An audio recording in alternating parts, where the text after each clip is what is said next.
All right.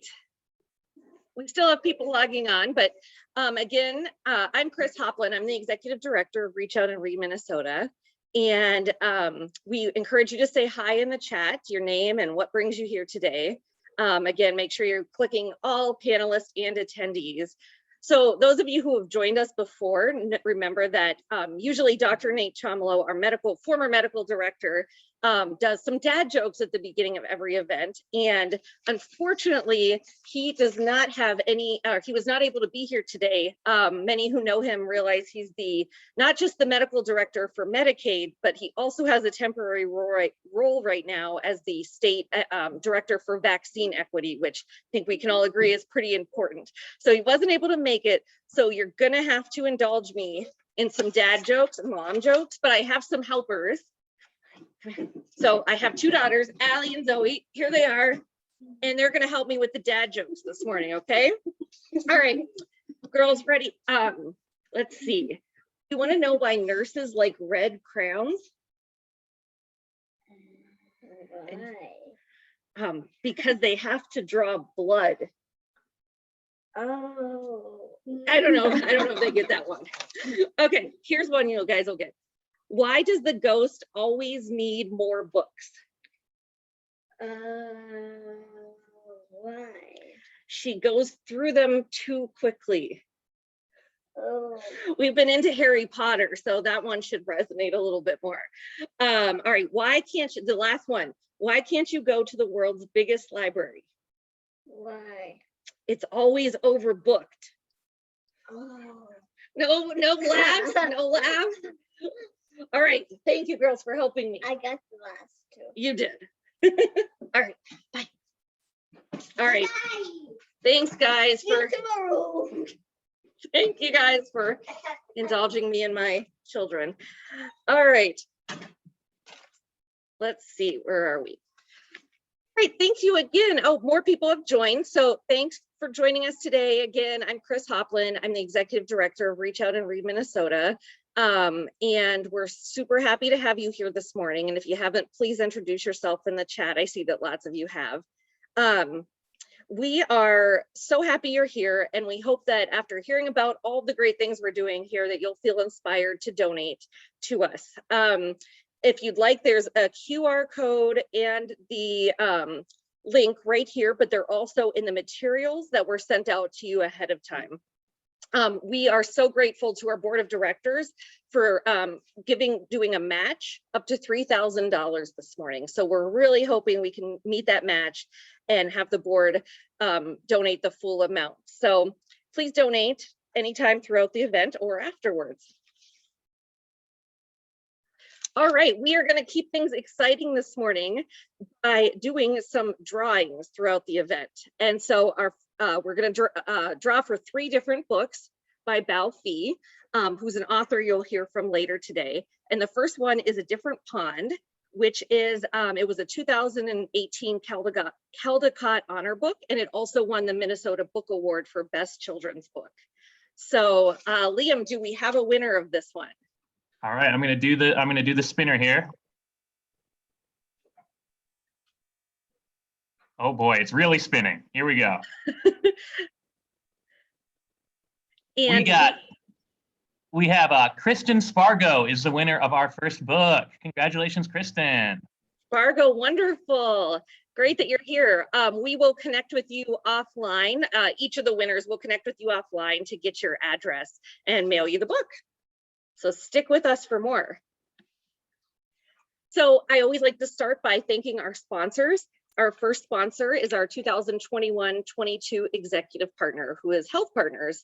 And they've not only made a generous donation to this event, but throughout the year, they really support us in a myriad of ways. And they really do a wonderful job of sort of demonstrating how important early brain development is and how important reading is throughout their practices. I'd like to thank a new sponsor to us this year, RDI, Rosen's Diversified Inc. They are based out of Fairmont and again, are new to us this year. Fairmont is a community that has been hugely supportive of the Reach Out and Read program for a long time. As their name suggests, they have a diversity of industries, diverse set of industries, from environmentally responsible agriculture practices to supplying critical components to the bio research and biomedical fields. So thank you to RDI. Next, we have our leadership sponsor, Children's Minnesota, and we'll be hearing from Dr. Gigi Chawla later this morning. There's Gigi, you see her, and she's from Children's, so we'll hear a little bit more about things that they're doing. And finally, our literacy partners, Allina Health, Health Fairview, Mayo Clinic, Books for School, and UCare. Thank you. And finally, to Primrose Schools of Champlin, Maple Grove, and Woodbury, and to our partners at Little Moments Count, who are all on the ground in this early childhood space doing the work. So I know many of you guys are here today, and thank you. A huge thank you to our staff and our board. As you guys can imagine and felt in your own lives, it's been sort of a monumental year that's taken a real team effort to get through. And so I'm really, really grateful to have had these people on the staff and these people on the board of directors who have done such a phenomenal job of really getting us through the year in a way that we're coming out strong. So I appreciate all of you. Now, I'd just like to take a few moments to kind of give a reflection of where we've been over the past year, where we are now, and then kind of where we're going for the next year. So earlier this year, we had a local graphic design artist, Eileen Amizo. She did this for us pro bono, created this new infographic. We really wanted to get an infographic that we would tell people what we do in a quick and very succinct manner. And we think she did a great job. This again is in your program material, so you can see it a little bit bigger there. But it really highlights the sort of simplicity of the program. The young child and their family visit the doctor for a well-child visit starting at 6 months, but actually often our clinics are starting earlier at this point. And at that checkup, the doctor gives the book to a child and uses the book as a prompt to talk about reading, talking, and singing, and how that leads to early brain development. The family goes home empowered to read, learn, and bond together. And that process is repeated, so there's a dosage effect, and it's repeated from infancy until the child's 5 years old. So we think this does a pretty good job of explaining what we do while not getting into too many nuances. So this is our 10th anniversary of our Reach Out and Read Spring Benefit. And so we just wanted to take a moment and celebrate the last 10 years together. So early on, this was you see this program from our second breakfast, but early on, we had a green eggs and ham Dr. Seuss theme. And so this is actually, we held it at the Children's Museum. People ate green ham and eggs for breakfast, green eggs and ham for breakfast. And we had this particular breakfast, we had Art Rolnick and Dr. John Hallberg, who many of you probably hear on NPR from time to time. I don't know if anyone here was at this first breakfast or the second or third. I was not, but I suspect that there's a couple of people here who were. So if you were at that first 3 breakfasts, let us know in the chat. We'd love to see who was there. This is just a few pictures of more recent breakfast.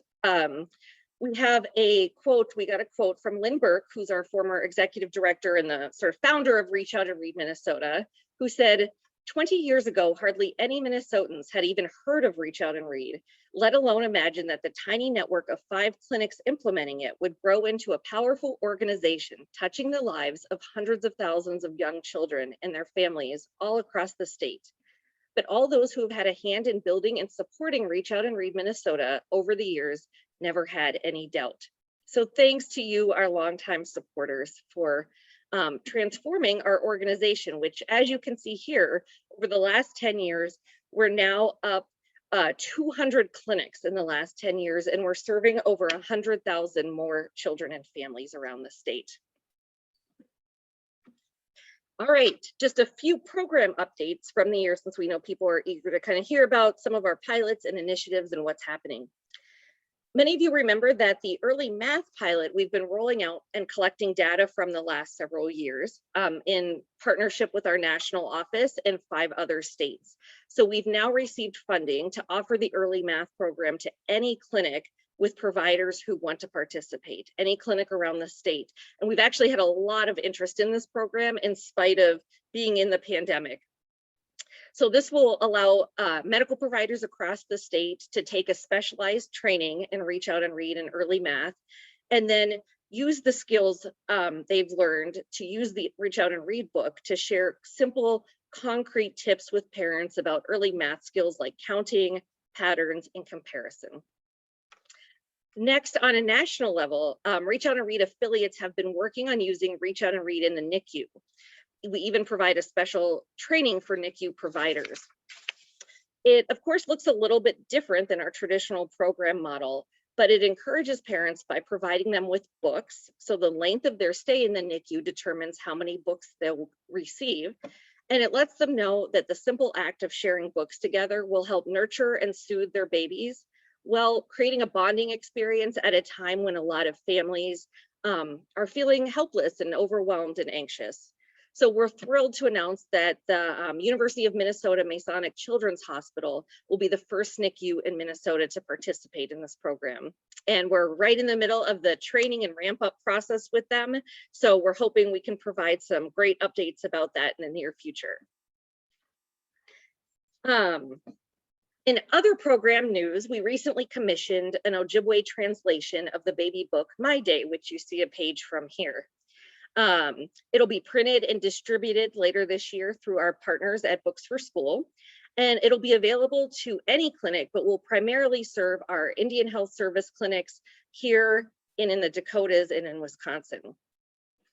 And this is a really good segue into a quick introduction of a project we're doing with White Earth Nation, Indian Health Service, and Mayo Clinic.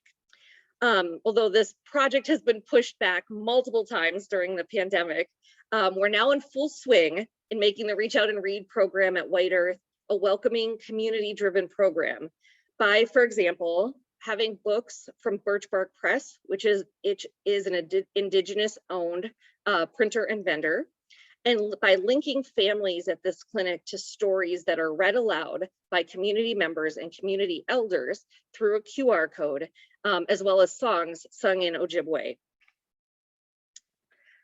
One last exciting project. Right now we're working on a pilot with the Minnesota chapter of the American Academy of Pediatrics Anti-Racism Task Force. So in this upcoming pilot, we'll be working with specific clinics, and at these clinics, providers will provide a specific book at the 6-month visit and then again at the 3-year visit. And they'll use these books to prompt discussions with their families about talking to kids about race and racism.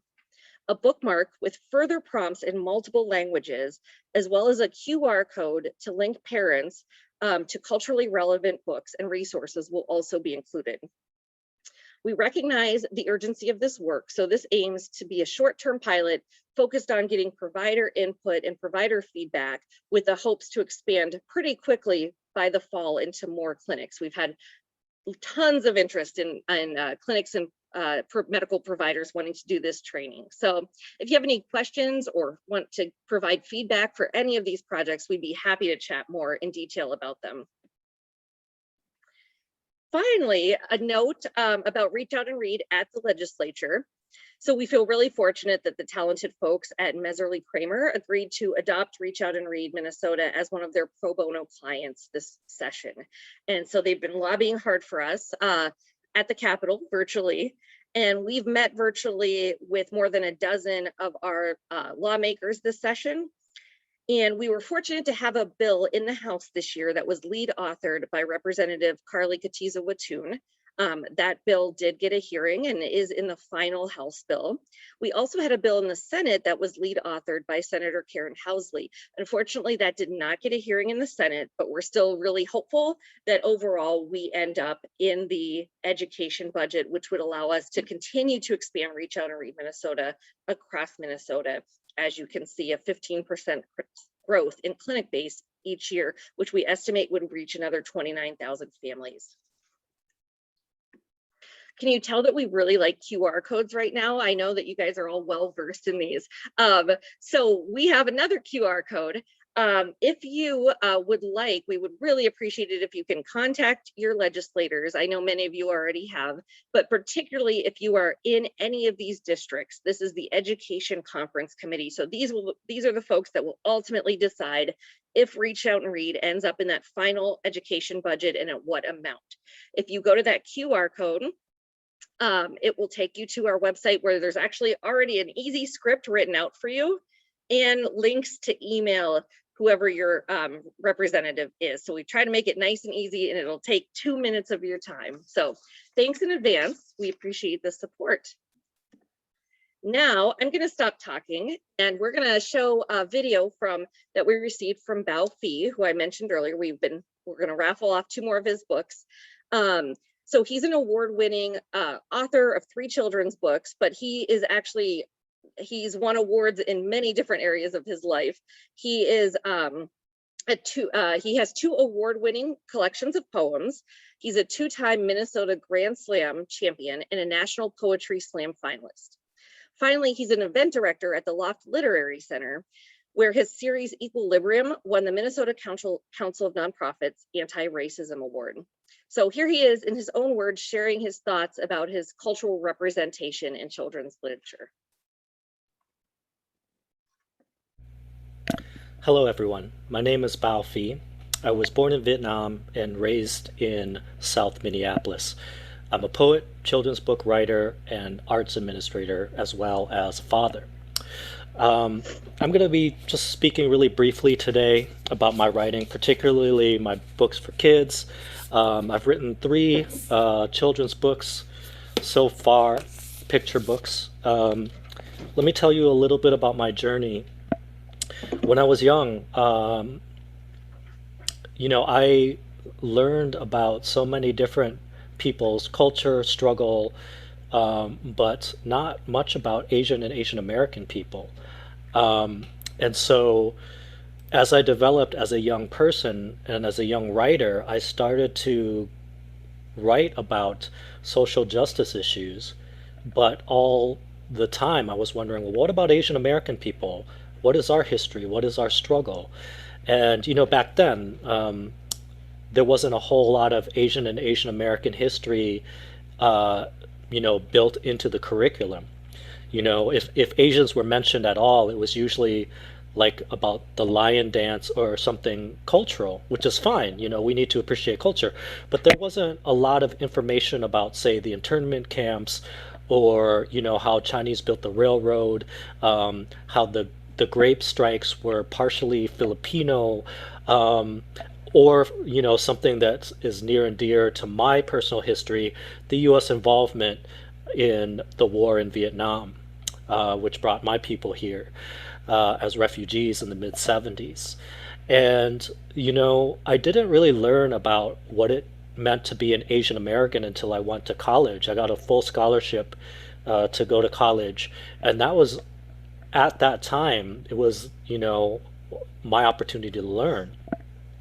And so my writing has always been driven by this need to, I think, express or voice a perspective that comes from being an Asian and Asian American. Of course, I can't represent anyone. I can't speak for anyone. I think that's different from, adding your voice to the community, which is what I try to do. When I became a father, again, I wanted my child to learn about all different types of people, all different cultures. I wanted her to learn about Black people, Native American people, Arab, Latinx, Chicanx people, adoptees, mixed race people, immigrants, refugees, women, people with disabilities, people from the queer community, et cetera, et cetera. But I also noticed that, even though I'm raising my child in a pretty progressive multiracial environment, there still is not an awareness, whether in the curriculum or in our mass consciousness, about Asian and Asian American struggle. And I think that this is especially relevant to talk about because, as we all know and have been paying attention, there's been, an uptick in the number of reported instances of Asian American or anti-Asian violence in our country right now. And as these horrible things happen, I seem to see people struggling with how to see these situation in an Asian American context, because people don't understand that actually Asian American people do suffer from discrimination, systematic oppression, and racist xenophobia. And it just seems like there's not, even in progressive communities, there's not a lens by which people can understand these things that are happening to us. And as a father, how do you comfort your child and prepare them for the unfortunately uglier parts of humanity, right? And when I wrote the first children's book, I really wanted my child to honor my parents, her grandparents, working class Vietnamese American refugees. And, again, I wanted her to learn about all people, but it was very difficult to find children's books that centered on working class Southeast Asian refugees. The ones that we could find were usually about language and, again, culture and mythology. And again, totally great. All that's super necessary, and we need those books. I'm saying we also needed books that celebrated the history and struggle of people like my parents, like how hard they worked, the struggles that they went through, really not just for my daughter but also for her classmates and her friends, to see that we as a people come from somewhere. We have a story, we have an origin, we have struggle, we have beauty, we have family. And really, that's why I write children's books, why I continue to write children's books. It's the same energy that propels my energy writing poetry and essays for adults. That's really why I write. And if there's a takeaway for you all that I would like you to take, is that representation is important, but we also need to dig deeper, right? So, like, for instance, it's not just having a book by an Asian American author, but like, what is the story that's being told, right? Do we read Asian American authors that actually talk about, historical struggle? Do we celebrate the books that talk about historical struggle as well as beauty and family and culture and language and food? I'm not saying either or. I'm saying all of this, needs to be a part of our effort, to diversify, to create true equity, to really create a better world for our children.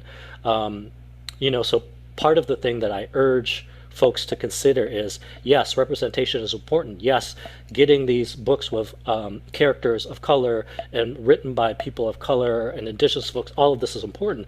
But we should also be examining, like, are there, more stories beyond these boxes that we should be exploring?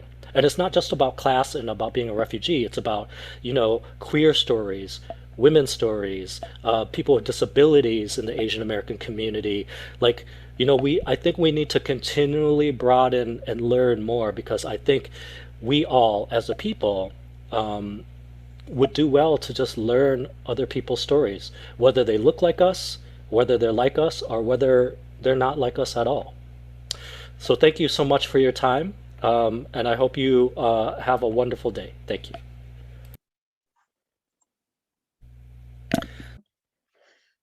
All right. Thank you, Balfi, for providing us with that video. And as Liam, we have another drawing for his second book, which is My Footprints, which was published in 2019.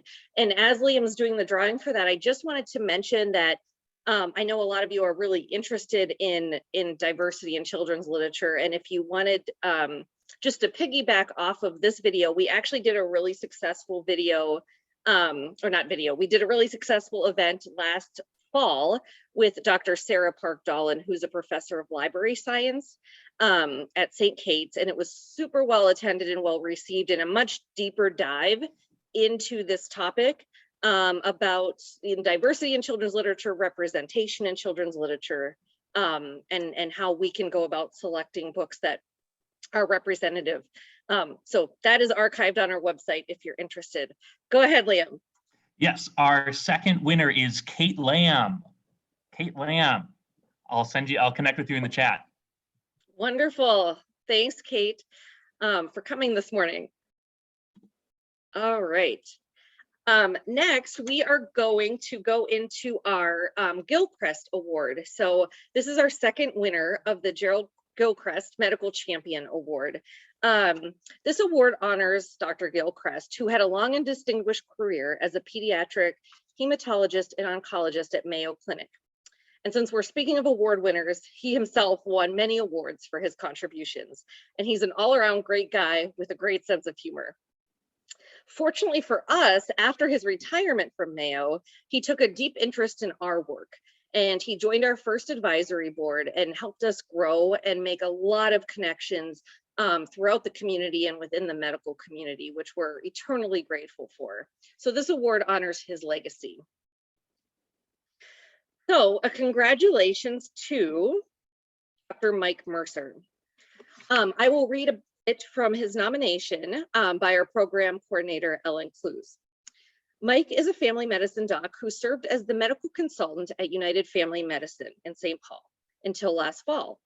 In his role there, which was a residency site, he made sure all residents took the training, involved them in book selection, and redid 2 clinic waiting areas to be more literacy rich with residency input. Additionally, he supported and reinforced the early math pilot at United Family Medicine. In the last fall, when the residency program needed to leave United Family Medicine, Mike was proactive and passionate about getting Reach Out and Read started at the new residency clinic. He worked with us and Allina Health to make sure the application requirements were met, all training for new residents completed, and books ordered for the clinic in time for day 1 of the clinic opening. Mike is a passionate Reach Out and Read provider and shares his passion with new generations of residents, ensuring they incorporate Reach Out and Read into their practice early in their careers and long after they graduate. So here we're gonna hear a few words from Dr. Mercer himself.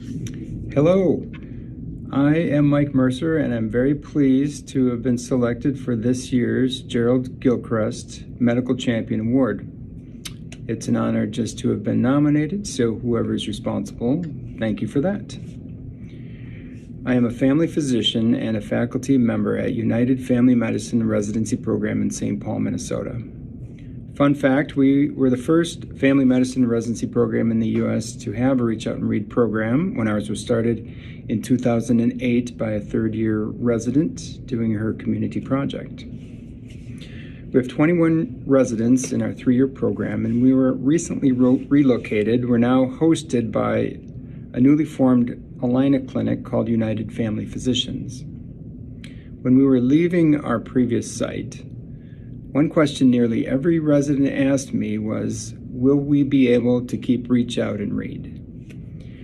We did everything possible to make that happen, and with the help of Ellen Clues at Reach Out and Read Minnesota and Angela Fitzner at Allina, we were able to quickly set up a new site. And importantly, the location that we were leaving was able to keep their program going as well.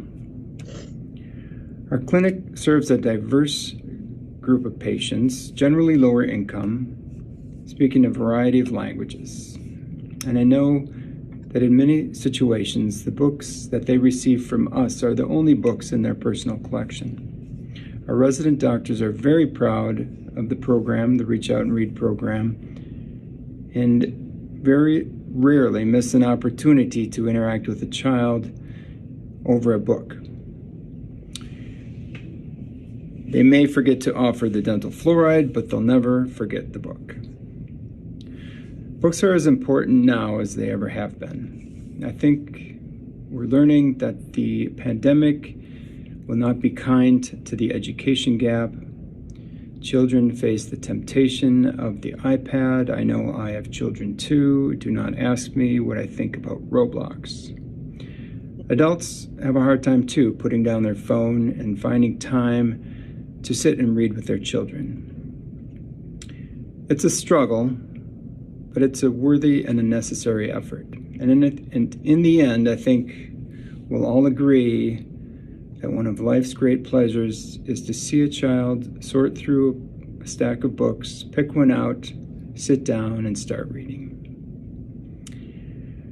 I'll wrap this up with a quote from Cicero, who once said something like, "If you have a garden and a library, you have everything you need."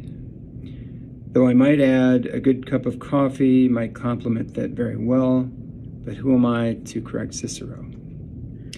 Anyway, it's a pleasure to accept this very nice award. We are most grateful to have a Reach Out and Read program at United Family, and we will continue to do everything we can to foster the love of reading and the love of books in the children that we are privileged to care for. Thank you very much. Thank you to Dr. Mercer. I also have opinions about Roblox, but I won't share them here either. Next, we're going to have a friend of Dr. Mercer's, who is Dr. Gigi Chawla, our medical director, and also the chief of general pediatrics at Children's Minnesota. I will let you take it away. Well, good morning, everyone, and thank you for joining us today. I'm not sure who can follow Dr. Mercer and Cicero, but I'll definitely give it a try. I'm Gigi. I'm the Chief of General Pediatrics at Children's Minnesota also, and I'm a mom too of 2 kids. My kids are old now. They're in their 20s, but I do have their favorite books from when they were a child. This one was Maddie's favorite book. And you can see that I had to cut the corner off because she chewed it to pieces. And this one was Carly's favorite book, which still sits on my shelf because it's so much fun. And so if you ever get the chance to look at this one, where kids can really get up and get their bodies moving, it is so great. And I'll take the next slide.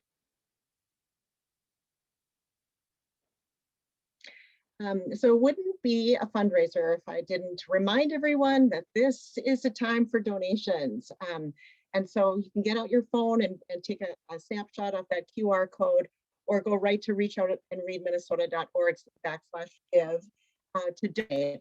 And just generally for context, if you were going to donate for Dr. Mercer's clinic, about $20 a day would provide enough books and cost of books to cover a day's worth of care in the life of a pediatrician or family practice doc trying to offer books during well child visits using Reach Out and Read. And about $100 would supply that for a week. So consider those when you are donating as well. And I'll take the next slide. So thinking about what our year has been, it has just been overwhelming. And just this slide doesn't really capture it all. But navigating the pandemic this year as a clinician has really caused us to reset and to rethink about the work and how we can do it. Well child checks, for example, for many practices around the state were limited by what we could bring kids in for. And also families may not have chosen, even when they could come in, to come in because they in some ways felt unsafe. I think we're hopefully improving that and can use well child checks to highlight and bring Reach Out and Read back to the hands of our patients and families. In addition, the parent role really changed and priorities really changed for parents during this time. They not only had to expand their role as the parent, but also become teachers and playmates and everything else. And that really juggled their priorities. And mental health for both of both the patients, but also our parents and their families, rest of their adults in the families really just came to the forefront. And so those areas really had us rethink how we provide care, and how we use things like Reach Out and Read to really improve everyone's experience and ability to navigate the pandemic and get through it. But the other piece that we really leaned into this year was structural racism, and what is our role as clinicians, and what's our role in Reach Out and Read in really combating this. And so we've worked to try to find books that have protagonists, that are protagonists of color, to really ensure the foundation for our Black and Brown children, that they are smart and beautiful and they can do anything. Because if we can be part of that narrative and create that narrative for kids, then some of others' external biases with other adjectives don't fill that void and create that narrative for them. As you can also have heard from Bao Phi, authors of color give that authentic representation and tell that truth in a way that is so important for our patients of color and for all of us. And then, as he alluded to also, stories that really share the context, that broadens our thinking and gives us a fuller representation of the diversity in our world, is also so valuable to bring that to kids early so that they don't have to learn it as something different or unusual later. And then I think the other piece that's been really important for us is to teach families how to have conversations about race and racism and structural racism. And so that's really been the focus of what pediatricians and Reach Out and Read has also been doing this year. I'll take the next slide. And so I really also wanted to bring you what's happening from the mouths of our clinicians using Reach Out and Read. And so here is April Pullman from Mayo.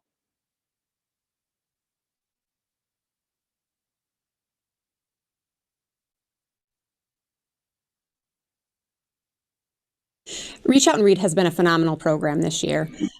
We've had a rough year. Everybody has. And our small children as well. And they really don't understand all of the changes, all of the stresses and the pressure that people have been under.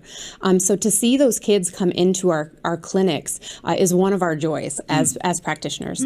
And to hand them a book and to watch that smile on their face, and their parents are equally as excited. And to be able to share that with them is just such a joy. So I would say that's probably our, one of the great things about this program that I love. Yep.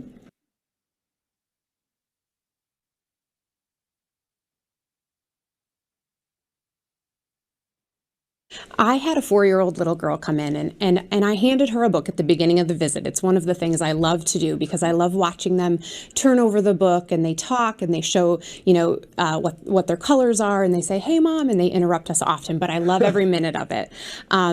And I said, "Well, this is a great book. Maybe you can read it with Mommy tonight." And she said, "Oh, I don't know how to read." And I said, "But you don't need to know how to read the words. Let me show you how you can read." And so we talked about, you can point out colors, you can look at letters. Do you know the letter? Her name started with H. So I said, "Can you find an H on this page?" And she did. So it was a great interaction with this little girl, and the parents were in tune during that visit and really just talking through ideas of reading doesn't mean you need to know the words. It just means all of the things we can do with our children with a book.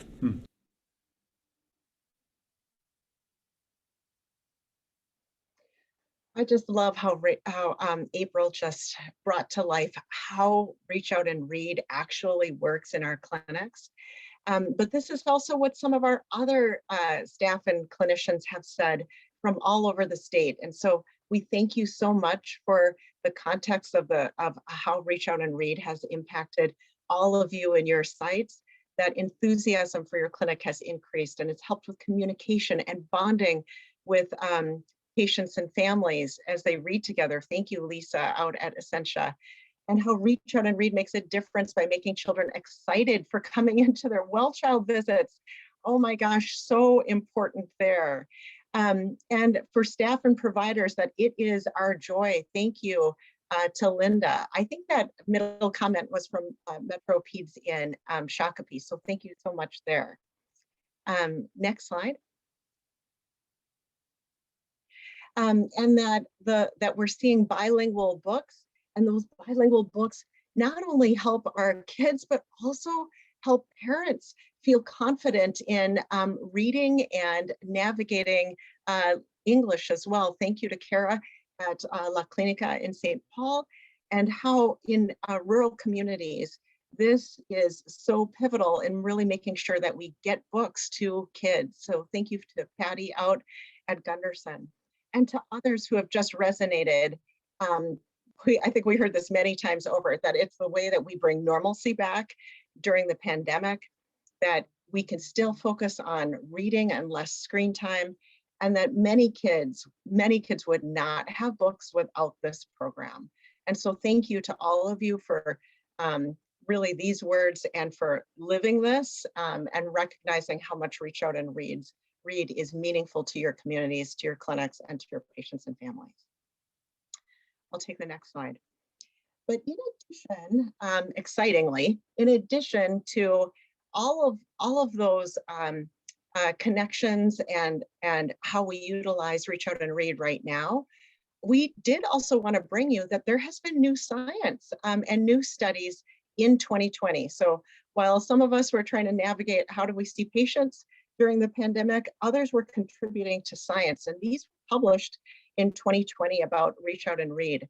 So a group in Wisconsin found that and studied, recognizing that Reach Out and Read increases clinician morale, provider satisfaction, and patient-clinician relationships. And I think that's what all April and all of the others who in the previous slide made comments have really stated, that it really helps just our morale and being able to keep up doing what we do and navigating this during the pandemic when it's been so hard.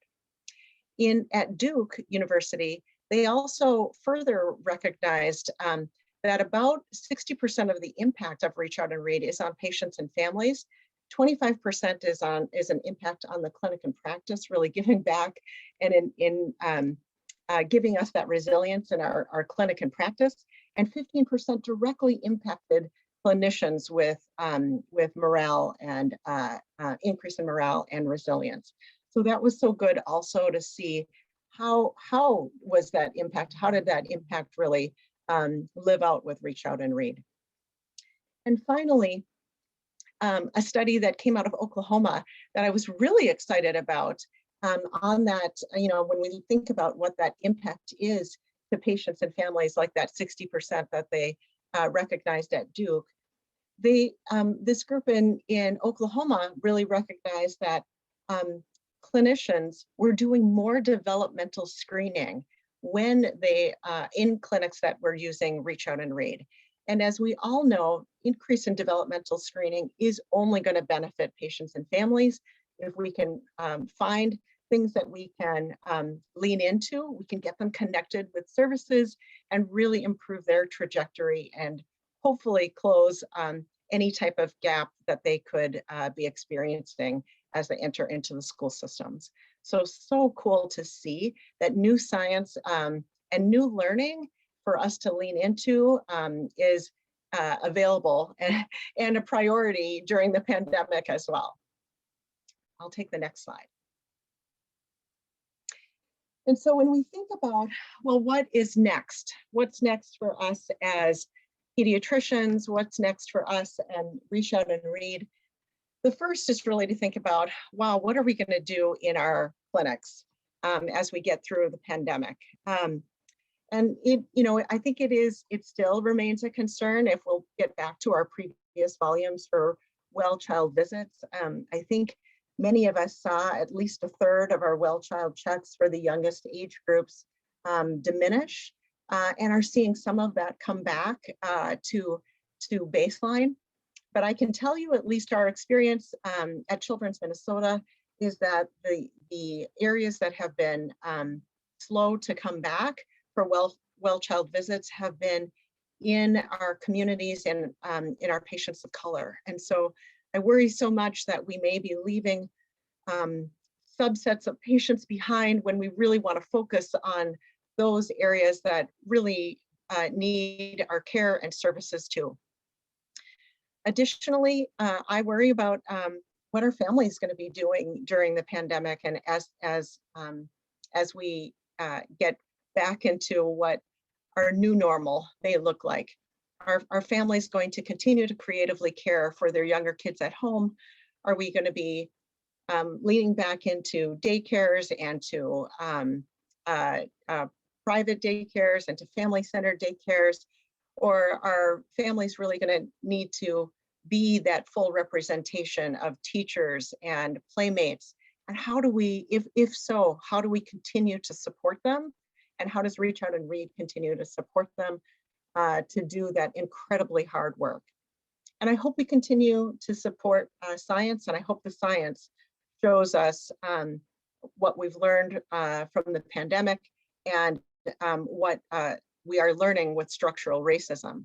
Is what we're going through collectively going to be an adverse childhood experience that has the potential of not only giving lifelong impact into mental health, but also physical health for children and their children of the future?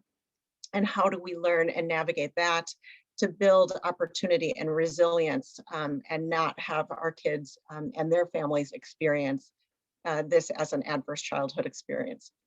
And then what does that resilience building look like? How does Reach Out and Read foster that? And what can we all do as clinicians and staff to engage and build that? And then also, can we really tie that this work closes that opportunity gap or that achievement gap as kids enter into the next phase of school and beyond? And so those are just my thoughts. I hope you are all doing well, and thanks for being here today and donating. Thanks so much, Gigi. We really appreciate hearing from you. Lots of good chat happening. All right, we are going to do our third and final drawing for Hello Mandarin Duck. So we will give it a whirl. All right, I'm setting up the spinner here. Here we go. Oh boy, here we go, here we go. Catherine Pham. Catherine Pham. Congratulations, Catherine. Great. Awesome. Thanks, Liam. I failed to introduce Liam as our communications and development coordinator. You may have heard from him. He does a beautiful job dealing with all of our communications needs. So, and also being our tech guru in the background. So thanks, Liam. All right. Next, we are going to have, and we're a minute or two ahead of schedule, we're going to have Nick Sperling, who's the chair of the Reach Out and Read Minnesota board, join us here.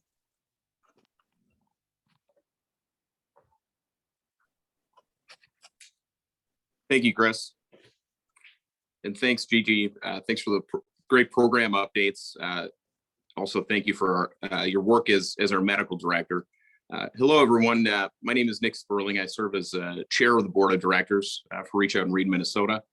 I want to thank you for taking the time out of your day this morning to attend our event.